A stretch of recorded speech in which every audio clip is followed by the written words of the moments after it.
So I'm really good to see you. We're at training today, and we've just had the news yesterday or this week that you've had the nomination for Coach of the Year.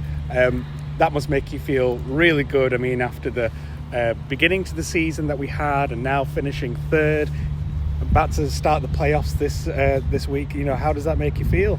Yeah, I'll give you the cliche response of, personal awards. We're not in it for that, and we're not. But yeah, I suppose it's nice, isn't it? A bit of recognition from your peers as well, because that's essentially what it is. We all select a 1, 2, 3, and funnily enough, the guys who are in there alongside me are both blokes that I chose as well, Gary Charlton and Craig Lingard, who I think have had brilliant years. Different reasons for that, but yeah, I think it's nice to be put in that company and up for that award. But whether you get it or not, it's not the end of the world. I'm not overly fussed. Just rather focus on getting a win this week. I wanted to do things slightly differently today and just ask you, what's the biggest lesson that you've learned as a coach this year? Biggest lesson? Well, there's been many lessons, to be honest. I don't know, to be honest. Well, I can't say it on camera, I don't think. A nice quote I've seen about bees and flies. You might read that yourself, but I think just sticking true to yourself and what and your sort of principles and sort of philosophies really on your coaching, and also listening to people that matter. Everyone's got an opinion and they're entitled to it, but it's like anyone. You Haroon, you'll have probably a couple of close mates and your wife and your dad, or whatever it might be, parents that they're your sort of, what's the word for it?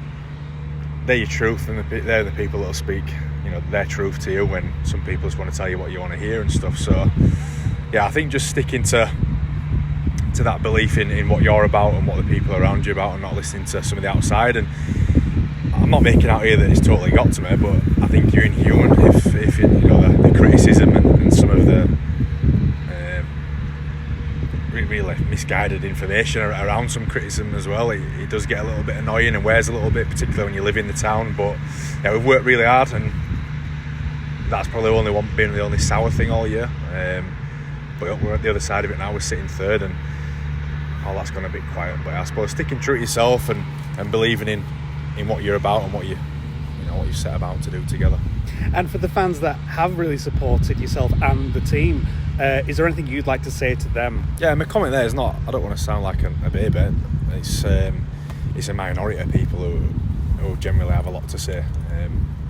But yeah, the fans have been great, to be honest. As I said, living in your town, the town you're coaching is probably not always wise, and it hasn't been at times, but for every one person that's got something negative, there's 15, 20 more that have got something positive to say, and they've been really good. They got behind us when they could get back in. The drum's been out, they've been out in full voice singing songs. Lads have loved it. You've seen them all carrying on, hugging each other and fist pumping crowd and all that.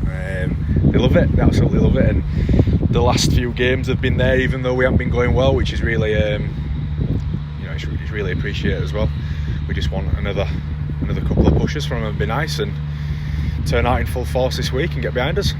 And for this week's game, first round of the playoffs, has there been a particular theme or a message that you've been telling the team? Apart from win, of course. Yeah. That's the easy one, isn't it? Just the simple thing of, if I don't know what the average rugby league career is. I think I read somewhere about NFL. NFL, the average career of a player is like 4 years or something. Rugby might be 7 or 8 years on average. So 7 or 8 years of playing, that means you've only got 8 cracks at getting into the playoffs, and depending on what team you're at and all the rest of it, you might never get one chance. And lads are in there now. They've got an opportunity to get to, now elimination playoff, get to a semi-final and see where that takes you. So I think it's just sort of cherishing these moments of what are highlights. They are highlights of your career, and as I say, you don't get that many opportunities to play in these sort of games. Even the best, I'll take that back about the best doing it depending where club you are, but even the best, realistically, it's only Sean O'Loughlin played a load of grand finals and Challenge Cups and all the rest of it, but actual playoff games and finals, it might have asked 20 games or something like that over the course of his career. So one should mean a lot to us, and I'm sure we'll show that this week.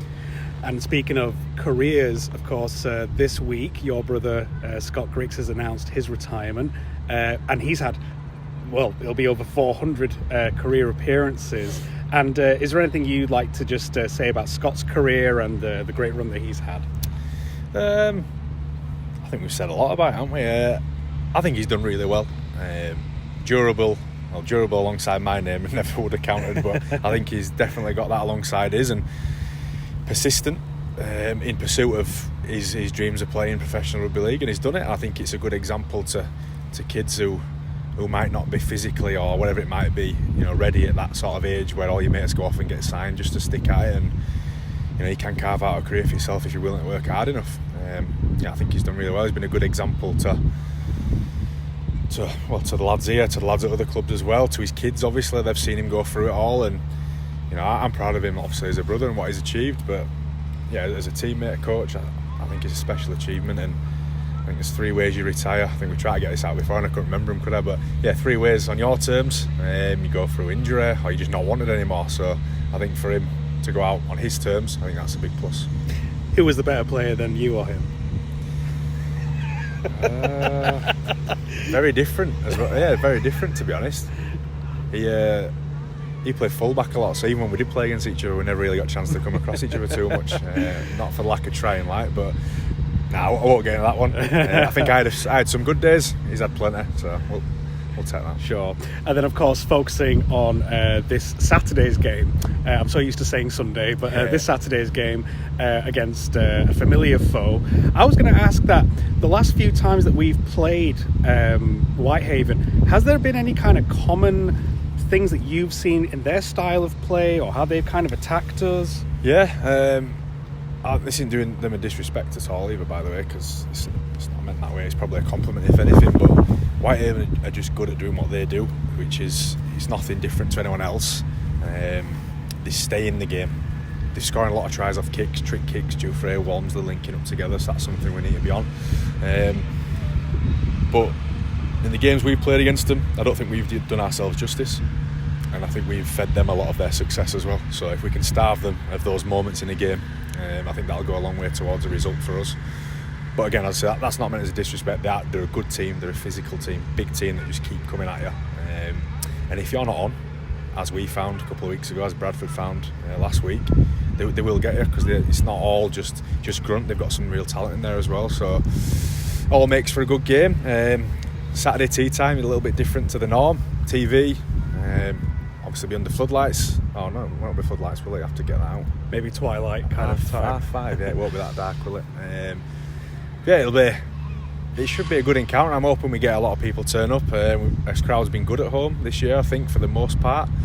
An important game like this, it'd be nice to see those dormant or occasional fans turn up like they did for the St Helens semi-final game we had a couple of years ago. And there are a lot of Halifax fans there that didn't see for a while before that, and probably haven't seen a lot of them since. So it'd be nice to get them down the Shane, enjoy a good day together, and as I've said before, hopefully that can be they can just blow us over the line if we need it. Yeah. In terms of, we've talked about discipline from our side, and you've spoken extensively on this, saying that sometimes we give them too many chances, not just Whitehaven but other teams as well. And what do we need to do to kind of tighten up in the discipline aspect of our game? That's the $1 million question, isn't it? I think for us, the weekend's a good example. As discipline wasn't too bad at the weekend, but we had 20 minutes where we dominated them. And when I talk about discipline, it's not always penalties I'm talking about. It's discipline towards our plan and what we're supposed to be doing. So at the weekend, we were all over them. Then we went knock on, penalty, try. So the knock on was within our control. The penalties, somewhat in our control, and then a sloppy try to concede. So that's what I'm saying. That's 4 things there that if we had tidied them up, they don't get that field position and that opportunity. So I think to tidy it up, everyone just needs to be switched on, and that 20 minutes of dominance needs to keep jumping forward. And it also applies to us in possession as well, where discipline towards our plan and our roles within it, where we probably should have been 18-0 up after 20 minutes against Battler. With the possession and territory we had, we just didn't quite nail it. But that's the game. They've got a big say in it as well, haven't they? There's obviously, they're doing their jobs and preventing you from doing it, so you can't have it all your way. But I think the longer we can stay doing what we want to do, to our standards and the levels we've set for ourselves within, that'll serve as well.